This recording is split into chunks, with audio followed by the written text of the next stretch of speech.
Hello friends, I am the second owner of this car and a couple of days after buying this car, I found that both headrests of the driver's seat and the passenger seats were damaged. The first owner compromised the safety and rather than repair or replace the headrests, he used some adhesive to hold the front part of the headrest to the rear part of the headrest. But the adhesive did not last long and once the adhesive came off, the front and rear part of the headrest fell apart, which you are seeing in the video now. Um, you can see that there are multiple damages to the plastic inside the headrest. And by the way, both the springs are also missing, and the washers which comes top and at the bottom of the spring are also missing. Since it was a safety matter, so I decided first to replace, but since the price was not in my budget, so I decided to fix them. Another thing is that the damage to the both headrest was same. So in this video, I recorded only the repair or fix of driver's side headrest. I was little lucky that some of the broken off plastic pieces were secured in the storage box, which helped me to understand the fix and I also reuse them for repair. So let's start with removing the headrests. So at first step, I remove this plastic cover, which is on the back side of the seat, and for that I removed two E25 screws. One is on the right side, which is this one, and another is on the left side, which is this one. So after removing these screw, it's very simple that I slided down this plastic part or the cover and it was removed. In the next step, I detached the steel rod from the headrest from the motor mechanism. It was easy. I pushed the tiny screwdriver between the steel rod and the plastic holder and pried the steel rod upwards and it was detached. Then I disconnected the cable connector of the solenoid coil. This connector supplies the 24 volt to activate the headrest. And the last step before detaching the headrest was to remove this wire clip. This wire clip limits the upward movement of the headrest after a certain position. While I was removing this wire clip, I already estimated that it could be a nightmare while installing it back. Because half of the part of this wire clip was not only hidden but also not accessible with the fingers. So I took around 4 hours to install the driver's side and also learn the trick. Then I took only 10 minutes to install the wire clip to the passenger side. All these steps and tricks you will see later in this video when I install the headrest after the repair. Finally, I could able to remove the headrest from the seat and took the headrest to the table.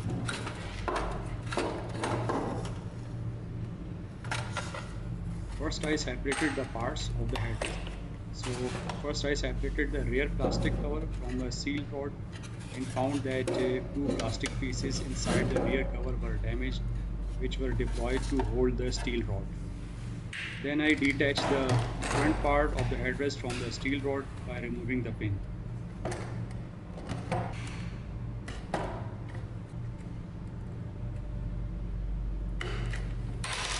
Finally, I detached this plastic piece from the front part of the headrest. It was too difficult to detach. You can hear the third sound when this part flew away and fell on the floor. By the way, I could not record the video of unscrewing the T40 screw, but you could notice that the hole of the T40 screw inside the metal holder, which I was moving back and forth with the nose plier. Later, when I was attaching this plastic piece, I figured out how easily this piece could be attached, which you will see later in this video. When I inspected this plastic piece, I found that this piece was damaged from various locations and some locations were completely liberated. So for the first step, I fixed all the broken areas using superglue, which was a temporary solution. Later, I used resin and hardened epoxy. or permanent solution. And some areas I had to carve, and for some areas I had to make the metal sheet sculpture for strengthening because these areas were under stress because of the compression of springs. So you can see that this broken area I fixed using a metal sheet which I pasted with epoxy, and this area was completely liberated, so I had to fill this area with epoxy, and then I carved the liberated piece. And these are the areas where pin is slide. So one is again completely liberated, which I used the which I refixed with the metal sheet sculpture, and all these steps you're gonna see in the next steps. I fixed this area by using the metal sheet and the epoxy. For the strong bonding, first I sanded the broken area of the plastic, and also I sanded metal sheet. Then I pasted the metal sheet using the epoxy. The same method I applied to all areas where only the adhesion of two plastic pieces was required.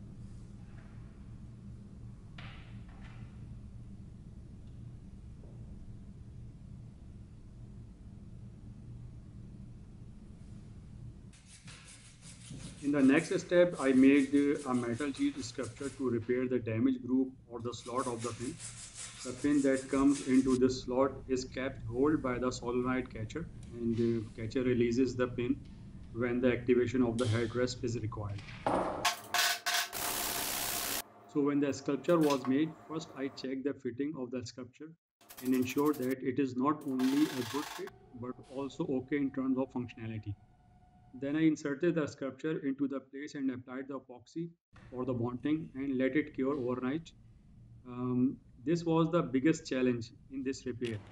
Every time the epoxy was applied, I had to wait a couple of hours because in the beginning the viscosity of the epoxy was too low, and moving the object also moved the epoxy, which led to the weaker bonding.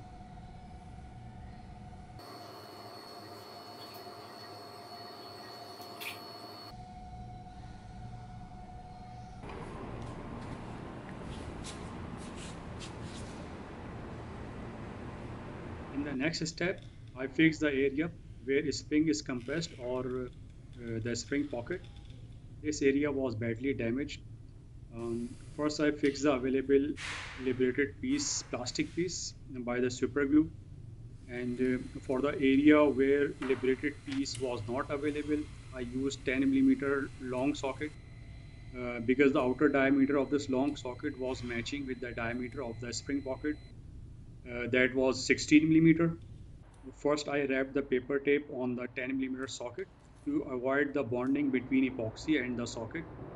And then I inserted the socket into the hole of the spring pocket and finally filled with the epoxy and let it cure overnight. Initially, I decided to use this JB Weld epoxy with the expectation that it would be stronger than the epoxy I had previously used. However, something went wrong. I might made mistake during the mixing, or perhaps the epoxy had expired, or actually it was not as strong as advertised. So, because after it dried, it did not harden as expected. So, I had to remove it, and I replaced it with the local made epoxy, which, in my opinion, was much stronger than the JB Weld epoxy.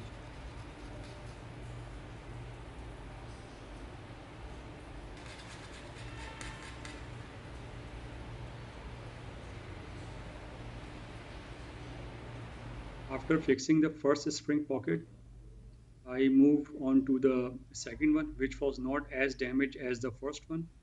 So, I simply filled the crack with the epoxy and let it dry overnight.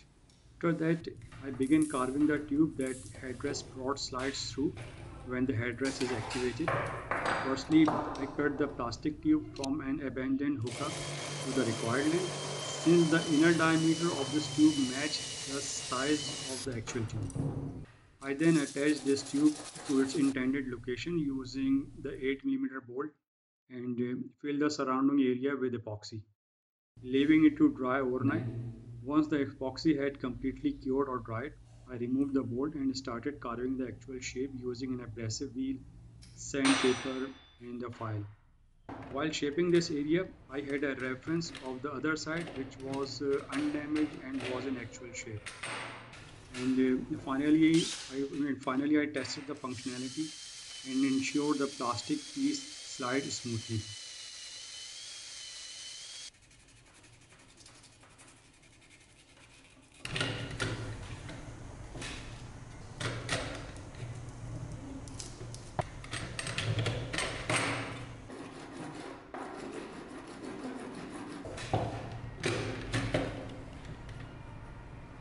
While testing the area that I had just shaped, I noticed that the spring pocket areas were not strong enough to hold the compressed spring. To make them stronger, I cut a metal pipe with the same outer diameter as the spring pocket and a wide enough inner diameter for a smooth spring movement. I then smoothed the edges of the metal pipe, and first I inserted a metal washer inside the spring pocket. Next, I applied the epoxy around the metal pipe and pushed it into the spring pocket. This made the spring pockets solid enough to hold the compressed springs. So this plastic is all completed. This was a plastic tube which was broken from behind. I fixed easily by applying the epoxy. This is the area where plastic counterpart slides. So I filled it with the epoxy and smoothed it out. Then this area was completely damaged and liberated piece was missing. So I shaped it after filling it with the epoxy. And this side and this side were damaged too. So I fixed these with attaching the by attaching the metal sheet. This edge of this hole was also damaged, which I filled with epoxy and smoothen out. These two area hold the pins. So I fixed one area only by filling the epoxy, and one area I added the metal sculpture. I was happy to see all that after repair, and it looked great to me and should hopefully last for many years. As the major part was already repaired, I decided to test it before repairing the other parts. I found a power supply of the Wi-Fi modem that had an output of 12-volt DC, which was the requirement to energize the solenoid coil of the catcher. First, I prepared to connect the output of the power supply to the solenoid catcher, and then I inserted a small size pin into the catcher. This allowed me to pull the pin to open the catcher when the solenoid catcher was energized. I then energized the solenoid catcher and pulled the pin which opened the catcher. I tested it one more time with the actual pin, and once I was sure it works fine, then I inserted the pin into the plastic piece that I had just repaired. I slide the plastic piece through the rod and lock the pin into the catcher. I tested again by energizing the solenoid catcher and found that the catcher was energized, but the pin of the plastic piece was still stuck in the catcher. At this point, I thought that there was something wrong with the catcher. However, when I opened the catcher, I realized that there was no issue with it. Since I opened the catcher, so I decided to share the video that how it works. To open the catcher, I detached the headrest rod, then took the catcher out and removed the cover of the catcher.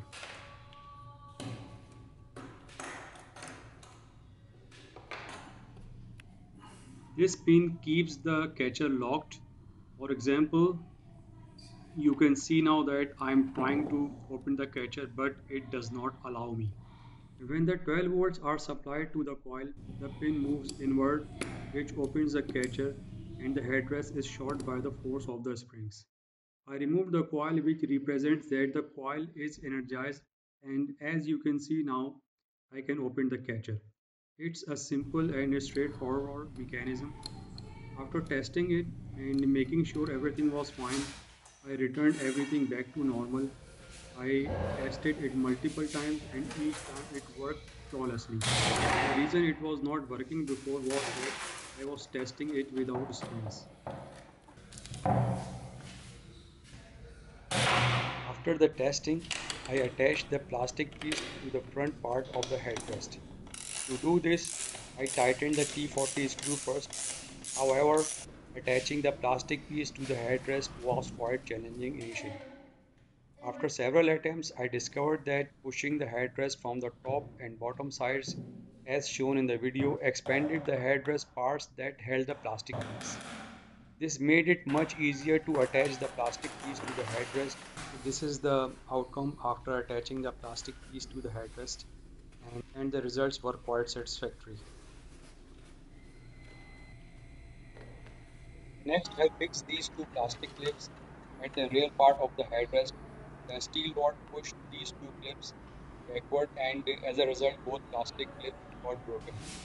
So, to solve this problem, I attached this metal sheet sculpture in this way, and from the top, I bent the corner of the metal sheet plastic piece while it was pushed by the steel rod.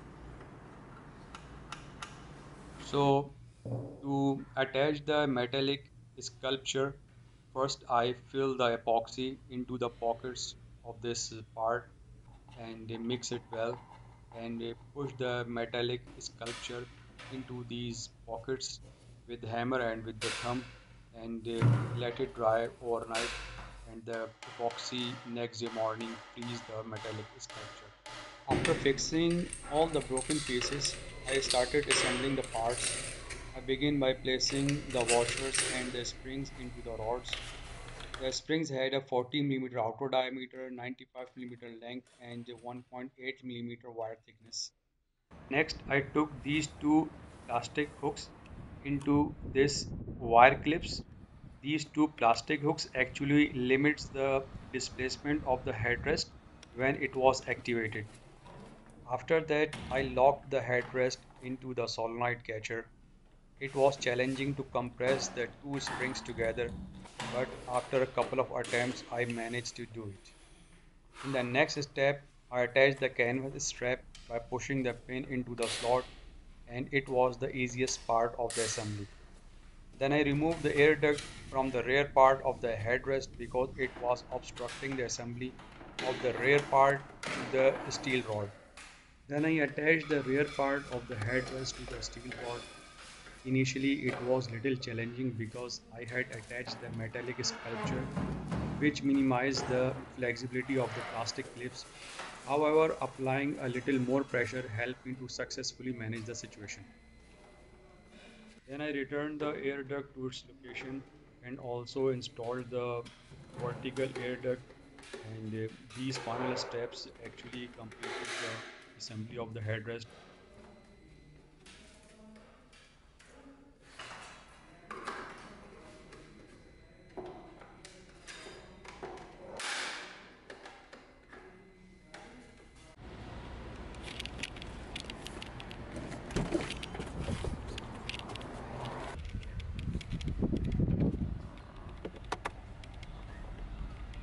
After completing the assembly, I started installing the headrest, which overall was an easy and fast process. However, I encountered a wire clip that proved to be a nightmare to install. This was already anticipated at the time of removal, and my prediction turned out to be correct. I tried various tricks to hold the clip in place, including using copper wire, sometime paper tape, then a cable tie, then two cable ties, but nothing worked. After struggling for a full 4 hours and sweating profusely, I finally discovered a trick that worked and was able to install the clip in just 10 minutes. Although I was not able to record a video myself installing the clip on the driver's side seat, but I was able to record some of the portion when I installed it on the passenger side. But in this video, I try to give you the full idea that how I installed this clip in just 10 minutes. So here you can see that wire clip is already installed on the passenger side, And in the next video, I will try to show you that how I installed on the right side in just 10 minutes. Here is how I efficiently installed the wire clip on the passenger side seat. First, I inserted an inspection mirror to see the wire clip slot located behind. Next, I held the wire clip on both sides using the copper wire of half millimeter diameter. While watching in the mirror, I first inserted the wire clip into the slot behind, then pushed the other side of the wire clip into the slot in front. Finally, I cut both copper wires and left the small portion of the copper wire inside.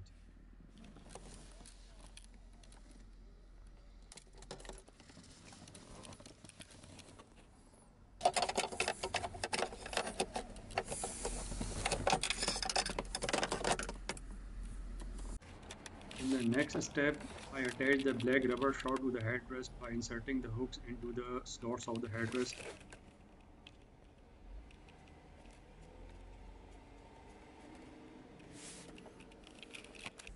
During the installation of the rubber shroud, I noticed some ruptured portion on the rubber shroud, which I put to fix later. After that, I connected the cable connector of the solenoid catcher. When the connector was not connected, the cluster meter displayed an error message, which you can see now. But as soon as I made the connection, the error message disappeared, and now the error message only appeared for the right side headrest. Next, I engaged the headrest rod to the mechanism that controls the headrest up and down movement. It was an easy process, and all I had to do was push the headrest rod into the slot. Finally, I closed the cover of the seat and tested the headrest movement. After completing the installation, I conducted an inspection to ensure that everything was in its proper place. I then tested the headrest by moving up and down a few times to confirm that it was functioning correctly. I was pleased to know that all the features, assembly, and installation were found to be in order. I felt much safer that this important safety feature had been restored, and now I could drive my car safely. And in the last, if the video entertained you, or you enjoyed the video, or this video helped you, then please leave your comments, like the video, and also subscribe the channel. And thank you for watching the video.